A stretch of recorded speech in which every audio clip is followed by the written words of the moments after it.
You want God to fill you up? Learn how to sit in position and allow God time to move in your life, to allow God time to process you, to pause for it, to marinate you, to make you better. So when He turns into the world, you're full of His grace, you're full of His glory, and you're worth something when you come out. Come on. Anybody want to be filled up in this place?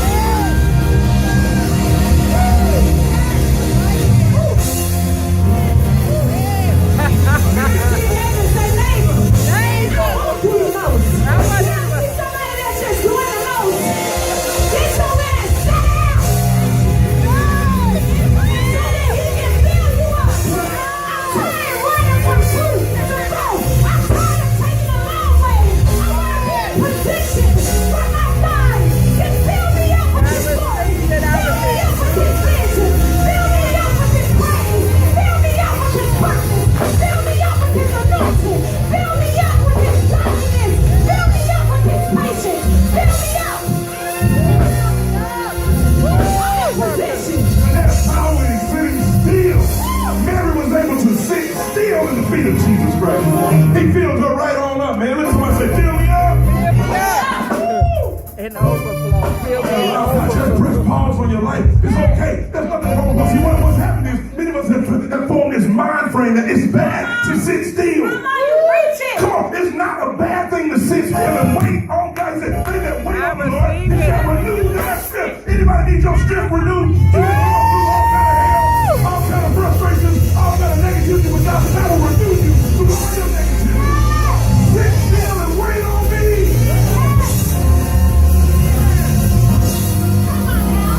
The world has taught us that sitting still means that you're not accomplishing anything. I was talking to one of our MITs on yesterday, and I said, the thing about this is, some people make moves, but they're too loud when making moves. So everybody already know your next step because you have told them, stop posting on social media so much about what you're going to do and let God go ahead and do it. And in that way, when they see it, they can see the God in you and not the motive inside of why you're doing things. Some of us are doing things so fast, we're moving and we're trying to do, we're fast forwarding through life. Enjoy life, you guys. You only have one life to live. By the time you know it, you're 50 years old, 60 years old. Enjoy it while you have a chance. And in the contrary to that, many of you are old enough now to get started 10 years from now and still be early. Y'all ain't hear me. There's some people in here that's 30 years old that's stressed about how far behind you are right now. But God says if you get started 10 years from now, you still early. God, Abraham had a child when he was 100. Come on, somebody.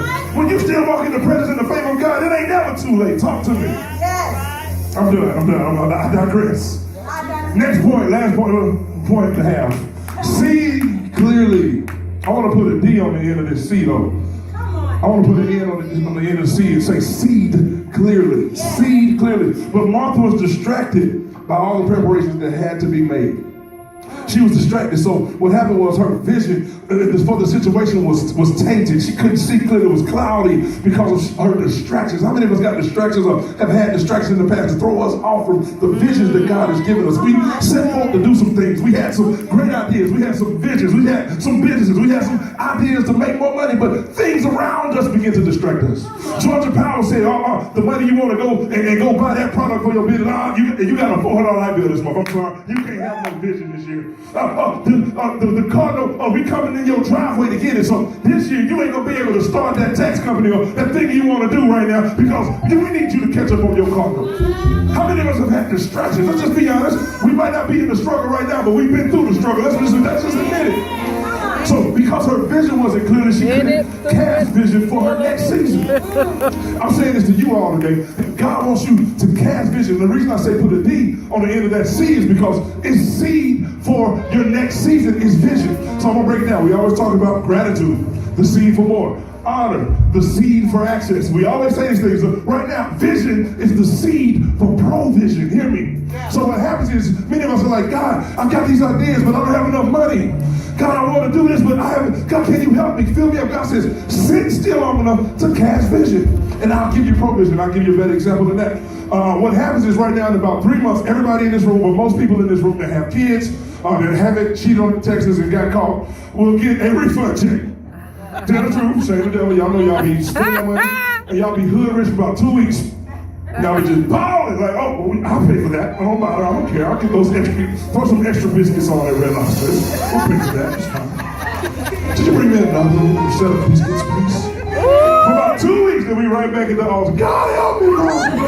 Let's just be honest. I'm telling the truth, saying that what God is saying is right now. That right now, I want to speak over everybody in this room today, even those who don't even go to the church, who just so happen to step foot in the church, that when you get that seed this year, that you ain't hungry enough to eat it, that you are wise enough to plant it and receive a harvest in the future. Amen. I'm just thinking, so what happens is right now, you're not sitting still long enough to allow God to give you your next vision for your next season so you can speak it and begin to see it. And then you can see it, and then you can begin to seed it into the ground. So this year, I don't want you wasting it. Take that money right now for the next 3 months. Start writing the vision down. I know we did it. I mean, I should open the box, Takara. I'm about to get you, Takara. I'm about to open the box. But we should write the vision down, make it plain so they who read it can run it. Write it down so when the provision gets here, it changes, and you got a plan already. I'm just talking. Failing the plan is... Right. Say it again. Failing the plan is? Planning to fail. I'm running my mouth because I want y'all to get this, man. We understand that. And this is a testimony. Hope I won't get in trouble. When we first, when God first gave Pastor the vision to start 3D Church, we were hit with a astronomical amount of money that we had to pay back to the IRS. It was about $6,000. And we were going to take some of our tax refund check and we were going to put it into 3D Church and all that stuff. The reason why he's talking about seeing clearly, because the devil will always take what is supposed to be a blessing and try to distract you from doing what God wanted you to do. So he put a monkey wrench in the situation, and we didn't realize it because God will put you around people that only speaks to your spirit. So as we were going through this thing, we did have a lot of people, oh, you know, it's going to be hard and all that stuff. Remember, I think our bottom line to start 3D Church, I think it was $7,000. That's the bottom line. That was the startup cost. Y'all said $7,000, lights, projector. That projector was like $2,000. It's a 3D projector. So going through this was a startup cost because we didn't have anybody. It was just me and him. You guys came afterwards. So if you have a $7,000 startup cost, but you just got a bill from the IRS for $6,000, it can look pretty glim, right? Amen. It can be distracting, right? You can feel like, well, no, this is not the time I should do this. I think I should wait because I don't have the money to do this. Guess what? We paid the $6,000 to the IRS and started 3D Church, and we can't even tell you where it came from because we allowed God to do it, and we didn't say, no, we can't. We said, Lord, we can. We understand who we serve, and we serve a big God. Amen. Sometimes you can't look at resources. Sometimes you can't look what's in. You can't look at what's in the bank. You can't even look at what's around you. You can't even look at your relationships. You can't look at any of those things. You have to stand on the promises of God and understand that even though I may get distracted, I still gotta stand. I can still do this. I know I'm not the only one that just felt like, you know what, I'm just ready to quit. I'm just ready to throw in the towel. I don't see myself out of this. I don't see a way through this. It just seems impossible. But if you stand on the promises of God, I keep coming back to this. It's faith that is going to hold you. It's the trust in Him that's going to get you through. It's the faith in Him that's going to allow you to keep going. Even when you don't feel like you can make it. It's the trust in Him to allow you to keep pressing forward. Even though it don't look right. It may not always look right. It may not always feel right. But when you understand the God that you serve, Amen. It will be right. Amen. I receive it. Amen. We're done. I'm going to go through this last point, and then we're done. Last point is yours. I want you to receive it today. I want you to receive what's yours. God has already called it to you. It's yours. It belongs to you. But Jesus said this, and this is amazing to me. He said, Martha, Martha. He said it twice. That stood out to me. The Lord answered, you are worried and upset about many things, but only one thing is needed. Mary has chosen what is better, and it will not be taken away from her. Meaning that when she chose to do what was right, it belonged to her. Mary has chosen what is better. What is better? What is better? Sitting at the feet of Jesus is better than any other place you can be in the world.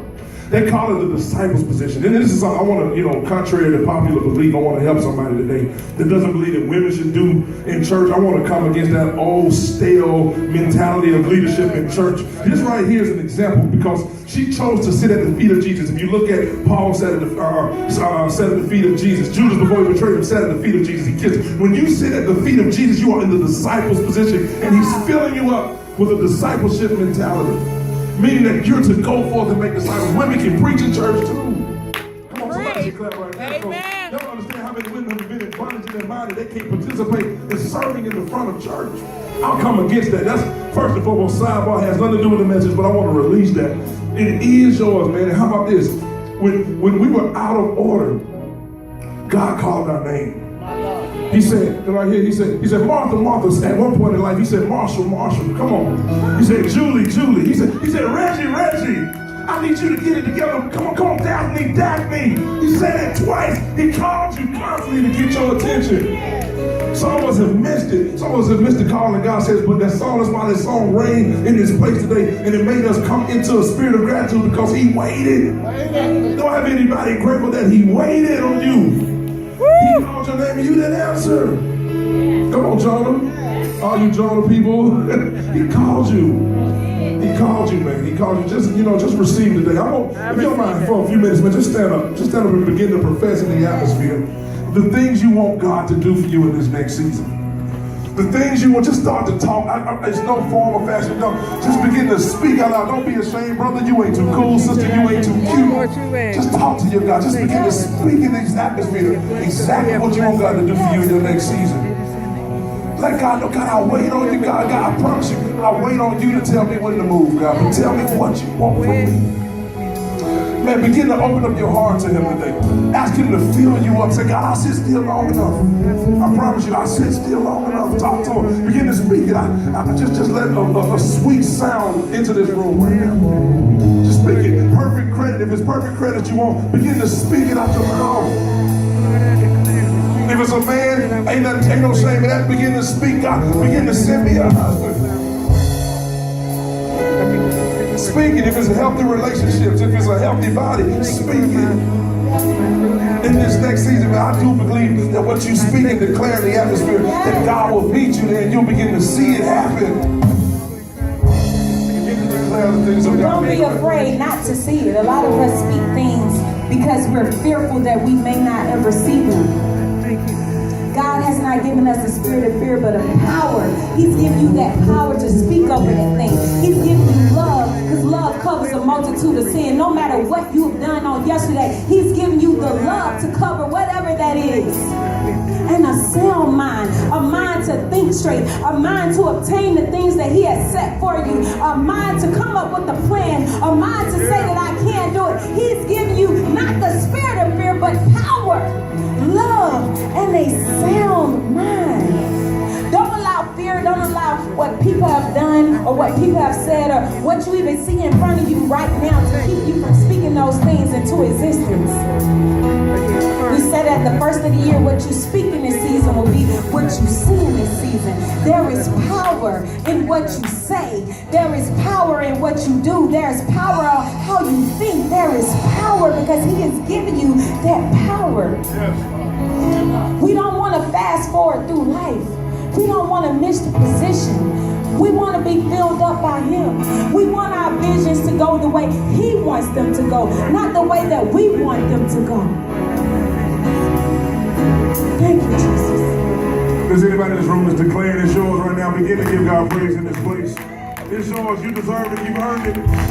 It's yours. He loves you regardless of what you've done. Just believe it. Begin to say, thank you, God is mine. I receive it. I receive it in my life. I receive it.